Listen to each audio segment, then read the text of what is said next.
Arid land, dry scrub, and the camps of refugees affected by drought.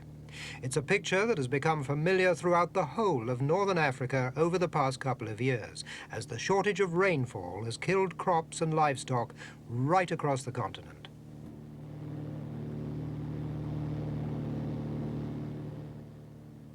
This film comes from one of the countries most badly affected, the Somali Democratic Republic.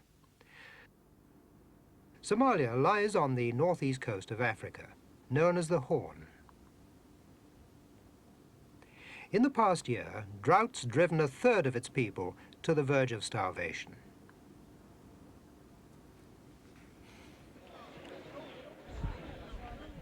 More than 1 million Somalis, out of a population of just over 3 million, have been forced by the drought to seek government assistance and international aid just to keep alive. And camps like this one near Burao are now scattered throughout the country, wherever there's water still available.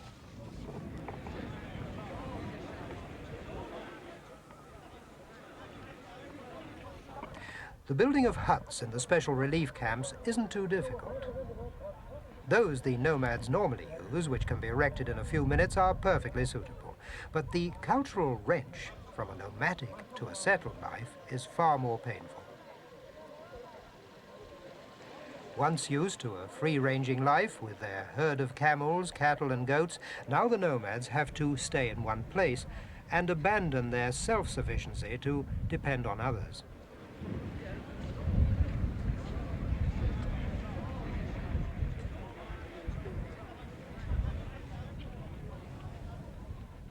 Most of the support for the refugees comes from the Somali government, which has seen its economy crippled by the drought.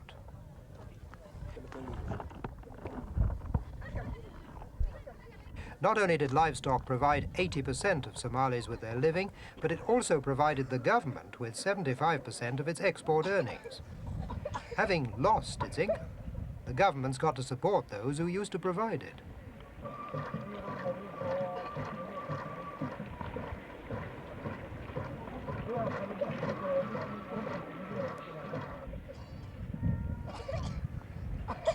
Those most directly affected, of course, are the nomads themselves, as the head of one of the nomad family explains.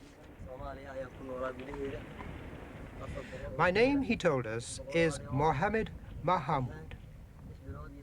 I used to be a nomad in the countryside, with a wife and 8 children. Now I've lost all of my 400 camels, all of my 600 sheep and goats. My family and I have been in this camp for just over 6 months. We're very grateful for the help given by our Arab brothers. Medicine, clothes, food. Now we've got to work hard on the new farm so we can produce something and lessen the burden we are to our government.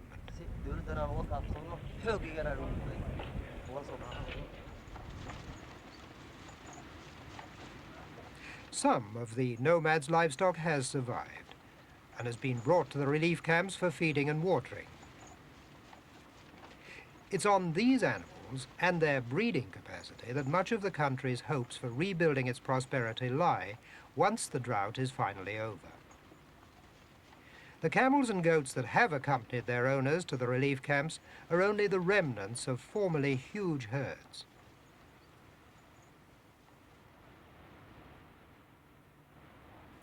Throughout the drought-affected areas, from the north to the south, the carcasses and skeletons of animals killed by the drought lie amid the dying scrub.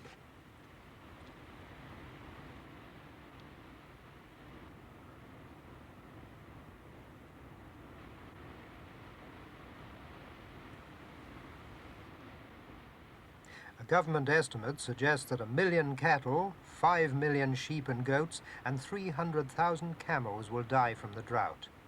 And that could well prove to be an underestimate.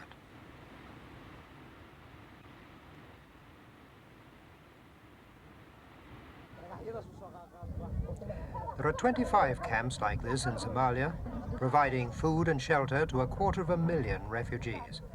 Another 750,000 are receiving help at their nomad settlements in the desert, and thousands of farmers whose crops have failed also need government help. The task for the administration is, quite simply, enormous.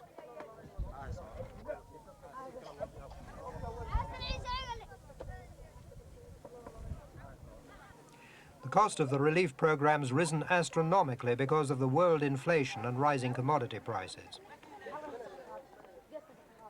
One of the world's poorest countries, Somalia is finding it has to spend massive sums of money, which it can ill afford, on just keeping as many as possible of its people alive.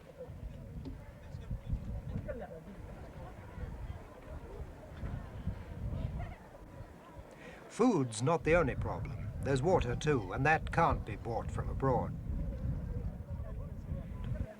The few water holes are running low and there's been no rain to refill them. The country's two rivers, rising in drought-stricken Ethiopia next door, are also low and their water's needed not only for the refugees, but also to keep the country's farms irrigated.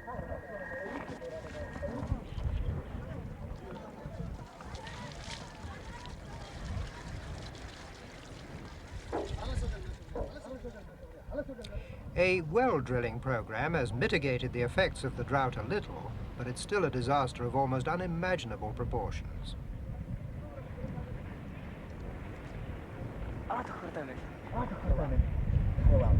Medical services have been stretched to their absolute limit. 40% of the affected population are suffering from disease. Half the children under the age of 5 are suffering from malnutrition. Some children are so ill they're no longer able to eat normally, and the only way to keep them alive is with a saline drip.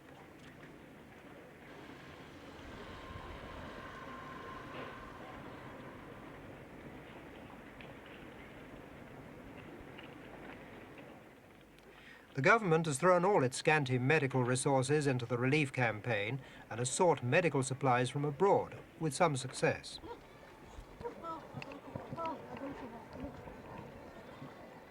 Unlike neighboring Ethiopia, however, Somalia has not had the help of medical teams from Western relief agencies, and its own resources are now badly overstrained, even though somehow they're still managing to cope.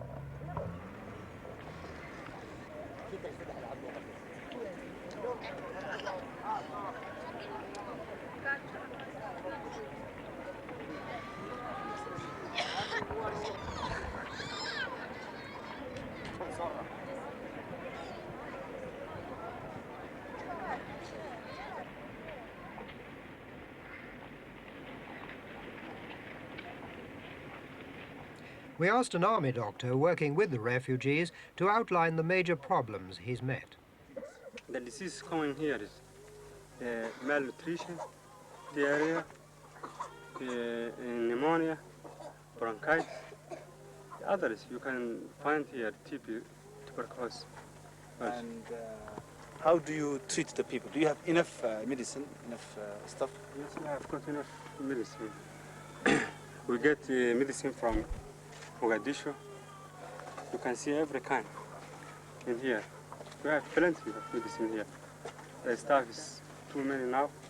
We have got plenty medicine. Do you have any problems with the nomads not taking, the medicine, or because they are not accustomed to being? Yes, we have got many problems because they are not accustomed to take this medicine. They don't like the injections. They don't like to take tablets. First, when we came here, it was very difficult to tell them how to take the medicine, how to follow the instruction of the doctor. Despite all the government's efforts, the death toll has been heavy. At one stage, 200 people a day were dying. That figure's now been cut to about 50, but without more foreign help and some rain, casualties could soon start to rise again dramatically.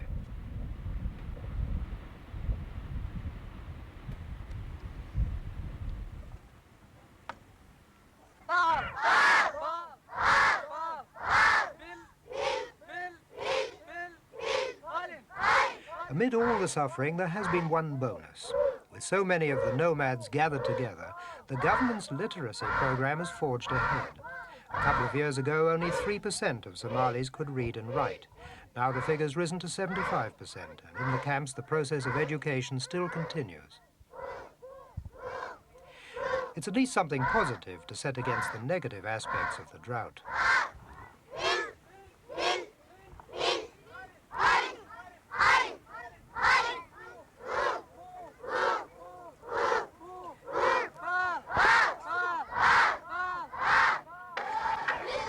The children are also being organized in young pioneer groups as part of the government's plans to introduce socialism into Somalia.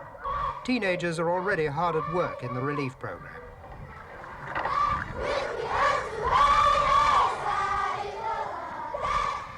Somalia's president is General Mohammed Siad Barre, who took power in a military coup in 1969. Under his leadership, an ambitious economic development plan's been launched. We asked him how the drought's affected it and how the people themselves have suffered. Well, I already said 250,000 are in camps around. We are feeding about 750,000 in the rural area. We are feeding also 150,000 people in certain villages, in the areas beaten by the drought. That is more or less the amount.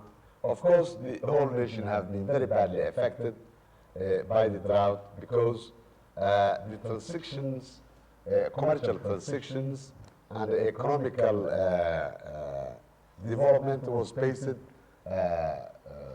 more on agricultural and livestock. Of course, both of them have been very badly hit by the drought, and of course, the damage was great.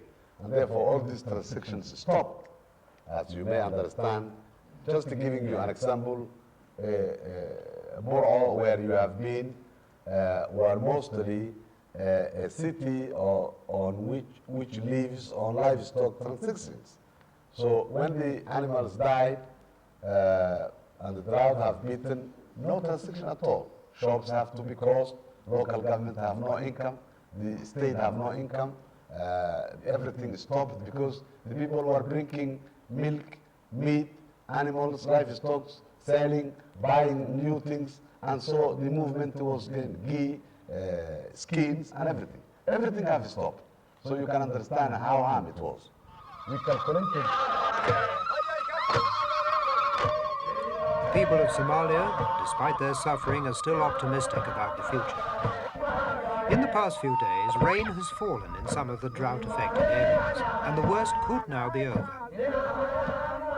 But the country, like so many in Africa, still needs large amounts of foreign aid if it is to overcome the problems it still faces.